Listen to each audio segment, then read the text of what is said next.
ሞርስ ኮሚኒኬሽን ነው። የኢትዮጵያን ሉዓላዊ ግዛት እየጠበቀና እያስከበረ ዛሬ ላይ ያደረሰውን ትናንት ደሙን ያፈሰሰ አጥንቱን የከሰከሰውን እያመሰገንን ታሪኩን እየተረክን የፈጸመውን ጀብድ እየዘከርን ለዛሬው የጦር ኃይል ብርታት እንዲሆነው እያደረግን ለነገው ተተኪ ጀግንነትን እንዲወርስ ተግተን እንሰራለን። ጀግናን ማመስገን ጀግናን መፍጠር ነው። አይስጥልኝ። ይህ በሞርስ ኮሚኒኬሽን ተዘጋጅቶ ሰኞ፣ ረቡዕ፣ ዓርብ ወደ እናንተ የሚደርሰው የሞርስ ዜና ሲሆን የዕለተ ዓርብ የሞርስ ዜና እነሆ ጀመረ።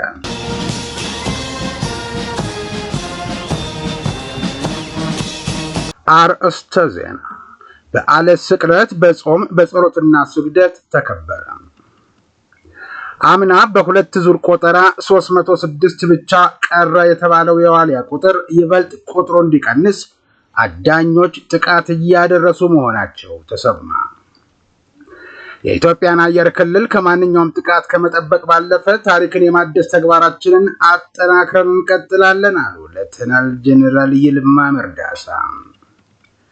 በቅርብ ቀን 4 ኪሎ ጥይት ቤት ላይ የተገነቡ ከ600 በላይ ቤቶችን አስረክባለሁ አለ ኦቪድ ሪል ስቴት። ከውጭ የአፍሪካ ህብረት ኮሚሽን ሊቀመንበር ማህሙድ አሊ የሱፍ የ90 ቀናት የእፎይታ ጊዜው እንደሚራዘም ተስፋ እናደርጋለን አሉ። ሶማሌላንድ ከሶማሊያ ጋር የምታደርገውን ውይይት ማቋረጧን አስታወቀች። የዶናልድ ትራምፕን ታሪፍ የተቃወመችው የካሊፎርኒያ ግዛት ክስ መሰረተች። የተወደዳችሁ ቤተሰቦቻችን ኢዮብ ደመቀ እስከ ዜናው ፍጻሜ ድረስ አብሬያችሁ ቆያለሁ።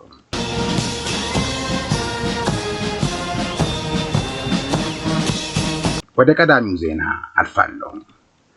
በዓለ ስቅለት በጾም በጸሎትና ስግደት ተከበረ። የኢየሱስ ክርስቶስ በዓለ ስቅለት በመላው የኢትዮጵያ ኦርቶዶክስ ተዋሕዶ አብያተ ክርስቲያን በጾም በጸሎትና ስግደት ስነ ስርዓት ተከብሮ ውሏል። የኢየሱስ ክርስቶስ ስቅለት በመንበረ ጸባዖት ቅድስት ሥላሴ ካቴድራል በተለያዩ ሃይማኖታዊ ስርዓቶች ታስቦ የዋለ ሲሆን የጸሎትና የስግደት ስነ ስርዓቱ በብፁዕ ቅዱስ አቡነ ማትያስ ቀዳማዊ ፓትርያርክ ርዕሰ ሊቃነ ጳጳሳት ዘኢትዮጵያ ሊቀ ጳጳስ ዘአክሱም ወዕጨጌ ዘመንበረ ተክለ ሃይማኖት በተገኙበት ተከናውኗል። በስርዓተ ጸሎትና ስግደቱ ላይ ቅዱስ ፓትርያርኩ፣ ብፁዓን አበው ሊቃነ ጳጳሳት፣ ካህናት፣ ሊቃውንትና በርካታ ቁጥር ያላቸው ምዕመናን ተገኝተዋል። ዕለቱ በጾም በጸሎት በስግደትና በተለያዩ ሃይማኖታዊ ስርዓቶች በታሰበበት ወቅት ኢየሱስ ክርስቶስ በዕለተ ዓርብ ለሰው ልጆች ሲል የከፈለውን ሕማምና ስቃይ የሚያወሱ የመጽሐፍ ቅዱስ ክፍሎችም ተነበዋል። በተመሳሳይ ዜና በኢትዮጵያ ካቶሊካዊት ቤተክርስቲያን በተለያዩ ሃይማኖታዊ ስርዓቶች ታስቦ ውሏል። በልደታ ማርያም ካቶሊክ ካቴድራል ቤተክርስቲያን በተለያዩ ሃይማኖታዊ ስርዓቶች በታሰበበት ወቅት የኢትዮጵያ ካቶሊካዊት ቤተክርስቲያን ሊቀ ጳጳስ ብፁዕ ካርዲናል ብርሃነ ኢየሱስ ሱራፌልና የእምነቱ ተከታዮች ተገኝተዋል።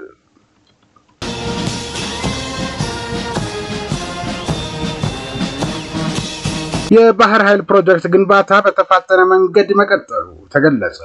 ኢትዮጵያ ባህር ኃይል ዋና አዛዥ ሬር አድሚራል ክንዱ ገዙ ከክፍሉ ከፍተኛ አመራሮች ጋር በመሆን እየተገነባ ያለውን የባህር ኃይል ጠቅላይ መምሪያና የባህር ኃይል መሰረታዊ ባህረኞች ማሰልጠኛ ትምህርት ቤት የግንባታ ሂደትን ተመልክተዋል። የቢሾፍቱ ባህረኞች ትምህርት ቤት የግንባታ ፕሮጀክት ስራ አስኪያጅ ኮሎኔል ኢንጂነር መሐመድ ሐሰን የባህር ኃይል የባህረኞች ትምህርት ቤት ግንባታ በተያዘለት ጊዜ ገንብተን ለማጠናቀቅና ለተጠቃሚ አካላት ለማስረከብ ቀን ከሌሊት በጥራትና በፍጥነት እየሰራን ነው ብለዋል። በተመሳሳይ አዲስ አበባ ጃን ሜዳ የሚገነባው የኢትዮጵያ ባህር ኃይል ጠቅላይ መምሪያ ግንባታ ፕሮጀክት ኃላፊ ሌተናል ኮሎኔል ኢንጂነር በቀለ መለሰ የጠቅላይ መምሪያ ቢሮዎች፣ የሕክምና አገልግሎት መስጫ ክሊኒክ፣ የስብሰባ አዳራሽ፣ ስቶር፣ የስፖርት ማዘውተሪያ፣ መሰረተ ልማትና ሌሎችን አገልግሎቶችን ግንባታ በተመለከተ ለአዛዡ ገለጻ ያቀረቡ ሲሆን ለዚህ ፕሮጀክት ጥራትና ፍጥነት የአመራሩ ድርሻ ከፍተኛ መሆኑን ገልጸዋል። የኢትዮጵያ ባህር ኃይል ዋና አዛዥ ሬር አድሚራል ክንዱ ገዙ ከምልከታው በኋላ በሰጡት አስተያየት ባህር ኃይሉን ለማጠናከር በመንግስትና በተቋሙ አስፈላጊው በጀት ተመድቦለት በከፍተኛ አመራሮች ትኩረት ተሰጥቶት እየተሰራ ነው ሲሉ ተናግረዋል። ሬር አድሚራል ክንዱ ገዙ በቦታው ተገኝተው የፕሮጀክቶቹን ሰራተኞች ያበረታቱ ሲሆን ግንባታው ከተጀመረ ቅርብ ጊዜ ቢሆንም አሁን ያለበት የግንባታ ደረጃ በጣም ጥሩ የሚባልና በተፈለገው ልክ እየሄደ መሆኑን ገልጸዋል። ዘገባው የባህር ኃይል ሰራዊት ስነ ልቦና ግንባታ ነው።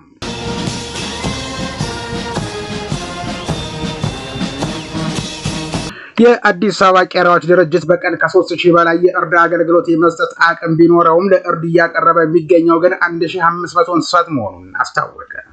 ድርጅቱ ለ500,000 ዜጎች አገልግሎት እንዲሰጥ በ1949 ዓ.ም ስለመመስረቱ የተናገሩት የአዲስ አበባ ቄራዎች ድርጅት የህዝብ ግንኙነት ኃላፊ አቶ አታክልቲ ገብረ ሚካኤል ናቸው። አክለውም ድርጅቱ በሚያከናውነው የእርድ አገልግሎት ላይ ደህንነቱ የተጠበቀና የንጽህና ምርመራ እንደሚከናወንበት ተናግረዋል። በመሆኑም ለበዓላት በድርጅቱ የሚከናወነው የእርድ አገልግሎት የሚጨምርበት ሁኔታ ስለመኖሩ የተናገሩት ኃላፊው የፋሲካን በዓል አስመልክቶ ደህንነቱ የተጠበቀ የእርድ አገልግሎት ለማከናወን ቅድመ ዝግጅት ስለመደረጉ ገልጸዋል። ለፋሲካ በዓል የ6500 እንስሳት የእርድ አገልግሎት ይከናወናል ተብሎ እንደሚጠበቅ የተናገሩ ሲሆን ከዚህ ውስጥ 4000 የሚሆኑት ትላልቅ እንስሳት እንዲሁም 2000 የሚሆኑ በትናንሽ እንስሳት እንደሚካተቱ ጠቁመዋል። የእርድ ክፍሎች እንዲሁም የውሃ መስመርና የኤሌክትሪክ እድሳት ስለመከናወኑ የተናገሩት የድርጅቱ የህዝብ ግንኙነት ኃላፊ በበዓሉ በርከት ያሉ እንስሳት ይገባሉ ተብሎ የሚጠበቅ በመሆኑ የእንስሳት ማቆያ ቦታ በረት የማስፋፊያ ስራዎች ተሰርተዋል ብለዋል። አዲስ አበባ ቄራዎች ድርጅት የእርድ አገልግሎት በድርጅቱ ከተከናወነ በኋላ ለማጓጓዣ የሚሆን 40 ተሽከርካሪ ስለመዘጋጀቱም ተናግረዋል። መደበኛ እርድ፣ የእንስሳት ምርመራን እንዲሁም ከእርድ አገልግሎት እስከ ማጓጓዣ ጨምሮ ለበሬ 1470 ብር እንዲሁም ለበግና ፍየል ክፍያ 160 ብር የሚያስከፍል ስለመሆኑ የነገሩት ለአሃዱ ነው።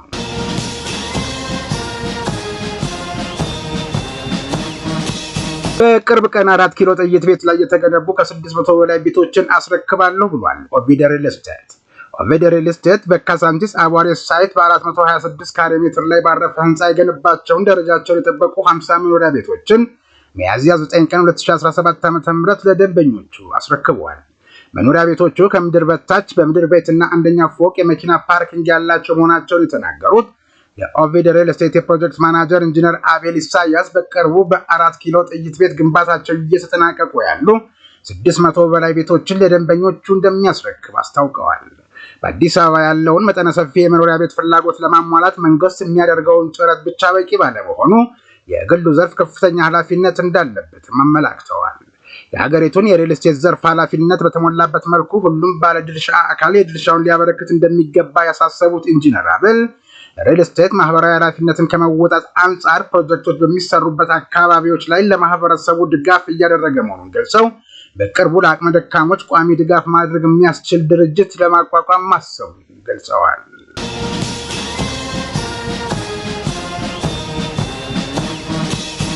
የኢትዮጵያን አየር ክልል ከማንኛውም ጥቃት ከመጠበቅ ባለፈ ታሪክን የማድረስ ተግባራችንን አጠናክረን እንቀጥላለን አሉ ሌተናል ጄኔራል ይልማ መርዳሳ። ዋና አዛዡ ከ37 ዓመት በላይ በአገልግሎት ሳይሰጥ የቆየውንና የቀድሞ የኢትዮጵያ ፕሬዝዳንት መንግስቱ ኃይለማርያም የሚንቀሳቀሱበት የነበረውን DHC-5 ቡፋሎ አውሮፕላን ጥገና በማድረግ ወደ ስራ ያስገቡ ኢንጂነሮችንና ቴክኒሻኖችን አመስግነዋል። ሌተናል ጄኔራል ይልማ በዚህ ወቅት አውሮፕላኑ ሙሉ ጥገና የተካሄደለትና ከዘመኑ ጋር የተዋሃዱ ቴክኖሎጂዎች የተገጠሙለት መሆኑን ተናግረዋል። ጥገና የተደረገለት አውሮፕላኑ በተደጋጋሚ ሙከራ ወደ አየር ኃይል እንዲቀላቀል በመደረጉ መደሰታቸውን ገልጸው ይህ በተቋሙ የሚመራመሩና ቴክኖሎጂን የሚያሳድጉ ወጣቶች መኖራቸውን ያየንበትም ነው ብለዋል። መከላከያ ትጥቆችን ከመግዛት በተጨማሪ አምራች ለመሆን እያደረገ ባለው ጥረት አበረታች ውጤት እየተገኘ መሆኑን ጠቁመው አንጋፋው አየር ኃይልም የተለያዩ ፕሮጀክቶችን በመንደፍ እየተንቀሳቀሰ እንደሚገኝ ጠቅሰዋል። ለታላቅ ሀገር ታላቅ የአየር ኃይል በሚል መሪ ሀሳብ የተገነባው አየር ኃይሉ የኢትዮጵያን አየር ክልል ከመጠበቅ ባለፈ ታሪኩን በማደስ ሀገራዊ አቅም የመሆን ተግባሩን አጠናክሮ እንደሚቀጥል በዚሁ አጋጣሚ አስገንዝበዋል። የካናዳ ስሪት የሆነው የDHC-5 ቡፋሎ አውሮፕላን የኢትዮጵያን የቀድሞ ፕሬዝዳንት ከሀገር ሲሸሹ እስከ ኬንያ የሄዱበት አውሮፕላን መሆኑ ታሪካዊ ያደርገዋል ማለታቸውንም የመከላከያ ሰራዊት መረጃ ያመላክታል።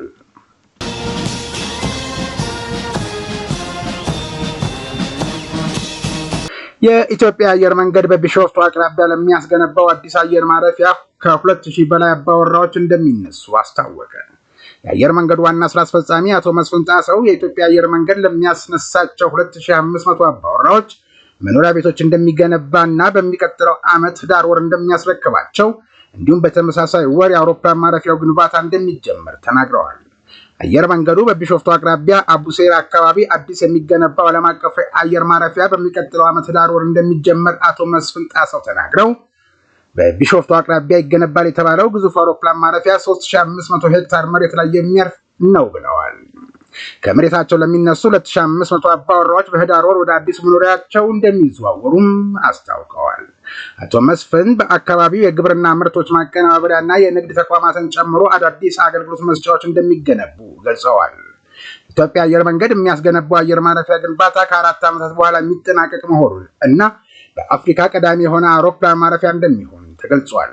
ከአዲስ አበባ 40 ኪሎ ሜትር ርቀት ላይ የሚገነባው ይህ አዲሱ አየር መንገድ በዓመት 110 ሚሊዮን መንገደኞችን እንደሚያስተናግድ ዋና ስራ አስፈጻሚው ገልጸዋል።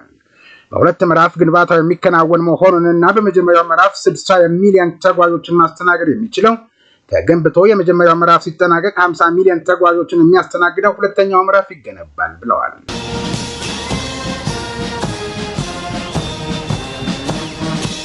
አምና በሁለት ዙር ቆጠራ 306 ብቻ ቀረ የተባለው የዋሊያ ቁጥር ይበልጥ ቁጥሩ እንዲቀንስ እየሆነና ድርጊቱም ዝርያውን እንዲጠፋ አስተዋጽኦ አለው የተባለ አደንና ግድያ በአዳኞች እየተፈጸመ መሆኑ ተሰማ። የአማራ ክልል ደንና ዱር እንስሳት ልማት ጥበቃ ባለስልጣን ከ800 በላይ የነበረው የዋሊያ አይቤክስ ዝርያ በ2016 በተደረገ የሁለት ዙር ቆጠራ 306 ብቻ መቅረታቸው መረጋገጡን የሰሜን ተራሮች ብሔራዊ ፓርክ ኃላፊ አቶ ማሩ ቢያድግልኝ ተናግረዋል። በኢትዮጵያ ብርቅዬ እንስሳ የሆነው ዋሊያ የህልውና አደጋ ላይ መውደቁን የአማራ ክልል ደንና ዱር እንስሳት ጥበቃ ባለስልጣን ስጋት መሆኑን መሸሸግ አልሆነለትም። በባለስልጣን መስሪያ ቤቱ የዱር እንስሳት ልማትና ጥበቃ ዋና ዳይሬክተር ዶክተር አበባው አባይነህ በአካባቢው ያሉ አንዳንድ የታጠቁ የአካባቢው ነዋሪዎች ዋሊያውን አድነው ለምግብነት እያዋሉት ነው። ከሚያዝያ 7 ቀን 2017 ዓ.ም ዋሊያ ሲያድኑ ከነበሩ ግለሰቦች መካከልም ሁለቱ በቁጥጥር ስር ውለዋል ብለዋል። በዚህም በኢትዮጵያ ወንጀለኛ መቅጫ ህግ አንቀጽ 353 ላይ ብርቅዬ የዱር እንስሳትን እየገደለ እስከ 12 ዓመት የሚል ጽኑ እስራት እንደሚያስቀጣ የተደነገገ ሲሆን በቁጥጥር ስር የዋሉ ተጠርጣሪዎችም ይኸው የእስር ቅጣት ይገጥማቸዋል ብለዋል። ከዚህ በፊትም ተመሳሳይ ድርጊት በፓርክ ውስጥ የፈጸመ አንድ ግለሰብ በ12 ዓመት እስር ተቀጥቷል።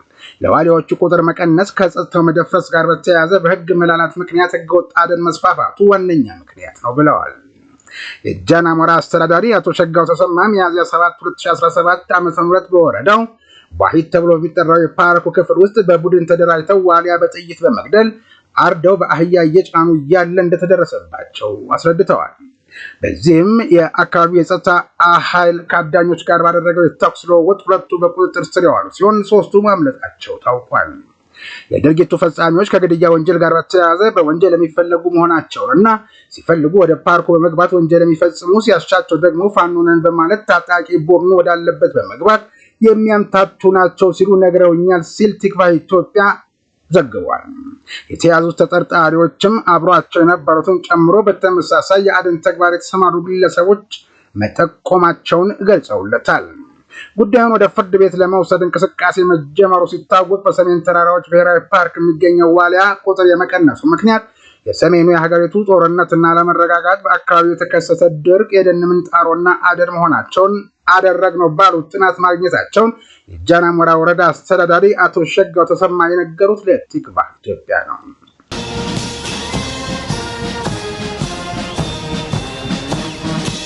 የተወደዳችሁ ቤተሰቦቻችን በሞርስ ኮሚኒኬሽን ተዘጋጅቶ ሰኞ፣ ረቡዕ፣ ዓርብ ወደ እናንተ የሚደርሰው የሞርስ ዜና እንደቀጠለ ነው። እናንተ ላይክ፣ ሰብስክራይብ፣ ሼር በማድረግ ስራዎቻችን ብዙዎች ዘንድ እንዲደርስ የበኩላችሁን አስተዋጽኦ አድርጉልን።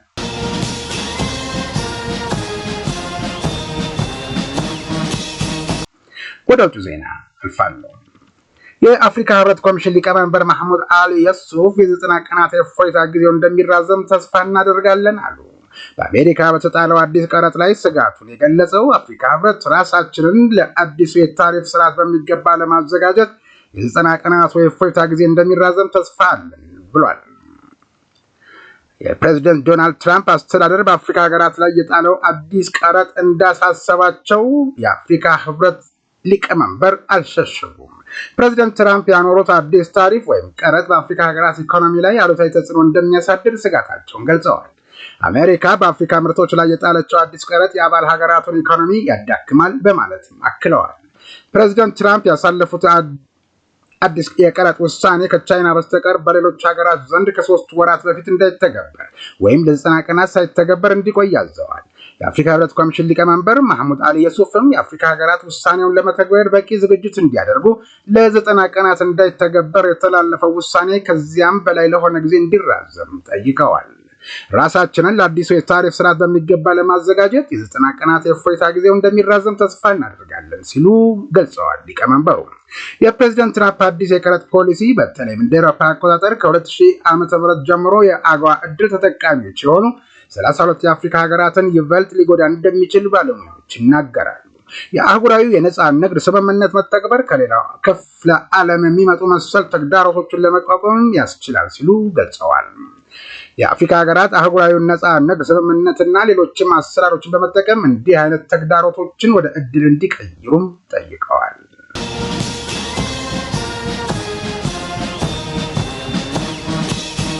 ሶማሌላንድ ከሶማሊያ ጋር የምታደርገውን ውይይት ማቋረጧን በይፋ አስታወቀች። ሶማሌላንድ ሉዓላዊነቷን በተደጋጋሚ መጣሱንና በቅርቡ የተከሰቱትን ቅስቀሳዎች በመጥቀስ ከሶማሊያ ጋር የምታደርገውን ውይይት አቁሜያለሁ ብላለች። ሀገሪቱ ይህን ያለችው የሶማሊያ ፌዴራል ሪፐብሊክ ጠቅላይ ሚኒስትር ሐምዛ አብዲ ባሬ ከቀናቶች በፊት ከሶማሌላንድ መገንጠል የሚፈልጉ የጎሳ አማጺ ኃይሎች በተቆጣጠሯትና የፑንትላንድ ግዛት አጎራባች በሆነችው ሱል አውራጃ ዋና ከተማ ላስ አኖድ ጉብኝት ማድረጋቸውን በመቃወም ነው። የሶማሌላንድ ሪፐብሊክ ፕሬዝዳንት አብዱራህማን መሐመድ አብዱላሂ የተመራው ካቢኔ ያደረገውን ስብሰባ ተከትሎ በይፋዊ መግለጫ የሶማሌላንድ መንግስት ጉብኝቱን የዓለም አቀፍ ሕግንና የሶማሌላንድን ግዛት አንድነት በቀጥታ የሚጥስ ነው ሲል አውግዞታል። እርምጃ ሆን ተብሎ የተፈጸመ የፖለቲካ ቅስቀሳ ነው ያለው መግለጫው በአካባቢው ያለውን የጸጥታ ሁኔታ ለማደናቀፍ ታስቦ የተደረገ ነው ሲል ወቅሷል። በመግለጫው የሶማሌላንድ መንግስት እስረኞችን ስለማስተላለፍ ከሶማሊያ ጋር ምንም አይነት ድርድር እንዳላደረገ አጽንኦት የሰጠ ሲሆን ሶማሊያ ጠቅላይ ሚኒስትር ወደ መቋዲሾ ያመጧቸው እስረኞች የጦር እስረኞች አይደሉም ብሏል። የሶማሌላንድ መንግስት ይህ እርምጃ በሶማሊያ መንግስት ላይ እየተስተዋለ ያለውን የፖለቲካ ውድቀት ለመደበቅ የተደረገ ሙከራ አድርጎ እንደሚመለከተው ማስታወቁን የሆርን ዲፕሎማት ዘገባ አመልክቷል። በተጨማሪም ሶማሌላንድ የእስረኛ ጉዳይን በተመለከተ በዓለም አቀፍ ደረጃ እውቅና ባለው አሰራር ለመፍታት ከዓለም አቀፍ የቀይ መስቀል ኮሚቴ እና ከአሜሪካ፣ ዩናይትድ ኪንግደም፣ ዴንማርክ፣ ፊንላንድ፣ ቱርክና የተባበሩት አረብ ኤሚሬትስን ጨምሮ ከዲፕሎማሲ አጋሮች ጋር እየተወያየች መሆኑን በመግለጫው ተመላክቷል። የሶማሌላንድ መንግስት በሀገሪቱ ምስራቃዊ የሱል አውራጃ በሶማሊያ መንግስት እየደረሰ ያለውን ጥሰት ለዓለም አቀፉ ማህበረሰብ አስቸኳይ ምላሽ እንዲሰጥ የጠየቀ ሲሆን ሶማሌላንድ ቀጣናውን ሰላም ለመመለስ የምታደርገውን ጥረት እንዲደግፍም አሳስቧል።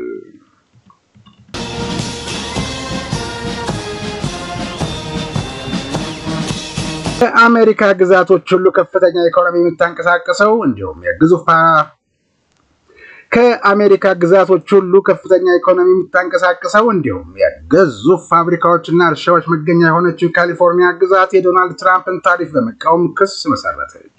የካሊፎርኒያ ግዛት አስተዳዳሪ ጋቪን ኒውሶም የፕሬዝዳንት ዶናልድ ትራምፕን ታሪፍ በመቃወም ክስ በመስረታቸውን ነው ይፋ ያደረጉት። ዶናልድ ትራምፕ በዓለም አቀፍ ሀገራት ላይ የጣሉትን ታሪፍ በመቃወም ለመጀመሪያ ጊዜ በተመሰረተው የግዛቲቱ ክስ ትራምፕ ይህን ፕሬዝዳንታዊ ትዕዛዝ ለማስተላለፍ የተጠቀሙትን ሕግ ተቃውሟል። ካሊፎርኒያ ከየትኛውም የአሜሪካ ግዛቶች በመቅደም በዓለም 5ኛው ግዙፍ ኢኮኖሚ ያላት ግዛት ስትሆን በግዛቲቱ ውስጥ ግዙፍ የማኒፋክቸሪንግ ኩባንያዎችና ሰፋፊ እርሻዎች ይገኛሉ። ታሪፉ በዓለም አቀፍ ንግድ ላይ የሚስተዋለውን አለመመጣጠን ይፈታል ሲል የሚከራከረው ዋይት ሃውስ የቀረበበትን ክስ ውድቅ አድርጎ የአሜሪካን ኢንዱስትሪዎችን እየጎዳ ያለውን ብሔራዊ ድንገተኛ አደጋ መፍትሄ ለመስጠት መስራቱን እንደሚቀጥል አስታውቋል። የዋይት ሃውስ ቃል አቀባይ ኩሽ ዴሳይ ጋቪን ኒውሶም በካሊፎርኒያ የተንሰራፋውን ወንጀል፣ የቤት እጦትና አልቀመስ ያለ ኑሮ ላይ ከማተኮር ይልቅ አገራችንን እየጎዳ ያለውን የንግድ ጉድለት ለመፍታት ፕሬዚደንት ትራምፕ የሚያደርጉትን ታሪካዊ ጥረት ለመግታት ጊዜውን እያጠፋ ነው ሲሉ ተናግረዋል። ኒውሶም እና የግዛቲቱ አቃቤ ሕግ ሮብ ቦንታ ክስ መመስረታቸውን ይፋ ያደረጉት በካሊፎርኒያ የአልሞንድ እርሻ መካከል ተገኝተው በሰጡት ጋዜጣዊ መግለጫ ነው። የዓለማችን 82 በመቶ አልሞንድን የምታመርተው የካሊፎርኒያ ግዛት አርቲኮክ፣ የወይራ ፍሬ፣ ዋልነት እና የዘቢብ ብቸኛ አምራች ነች። የካሊፎርኒያ ግዛት አስተዳዳሪ የሆኑት ኒውሶም ዶናልድ ትራምፕ በጣሉት ታሪፍ የተነሳ ግዛቲቱ ፍትሐዊ ባልሆነ መልኩ ተጎድታለች በማለት ተከራክረዋል።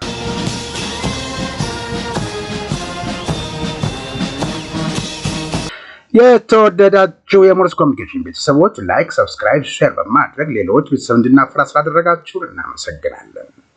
አርእስተ ዜናውን በድጋሚ ላስታውሳችሁ። አምና በሁለት ዙር ቆጠራ 306 ብቻ ቀረ የተባለው የዋሊያ ቁጥር ይበልጥ ቁጥሩ እንዲቀንስ አዳኞች ጥቃት እያደረሱ መሆናቸውን የኢትዮጵያን የአየር ክልል ከማንኛውም ጥቃት ከመጠበቅ ባለፈ ታሪክን የማደስ ተግባራችንን አጠናክረን እንቀጥላለን ሲሉ ሌተናል ጄኔራል ይልማ መርዳሳ መናገራቸውን፣ ኦቪድ ሪል ስቴት በቅርብ ቀን 4 ኪሎ ጥይት ቤት ላይ የተገነቡ ከ600 በላይ ቤቶችን እናስረክባለሁ ማለቱን፣ ከውጭ የአፍሪካ ህብረት ኮሚሽን ሊቀመንበር መሐመድ አሊ የሱፍ የ90 ቀናት የእፎይታ ጊዜው እንደሚራዘም ተስፋ እናደርጋለን ማለታቸው፣ ሶማሌላንድ ከሶማሊያ ጋር የምታደርገውን ውይይት በይፋ አቋርጫለሁ ማለቷን፣ የዶናልድ ትራምፕን ታሪፍ የተቃወመችው የካሊፎርኒያ ግዛት ክስ መስረቷን የተመለከተ መረጃ ወደ እናንተ አደረስን። ከዜናው ጋር ኢዮብ ደመቀ አብሬያችሁ ነበርኩ። በሞርስ ኮሚኒኬሽን ተዘጋጅቶ ሰኞ፣ ረቡዕ፣ ዓርብ ወደ እናንተ ሲደርስ የነበረው የዕለት ዓርብ የሞርስ ዜና የስካሁኑ ነበር። የፊታችን እሁድ በመደበኛው የሞርስ መሰናዶና ሰኞ በሞርስ ዜና እንገናኛለን። እስከዚህ ድረስ ጤና ይስጥልኝ።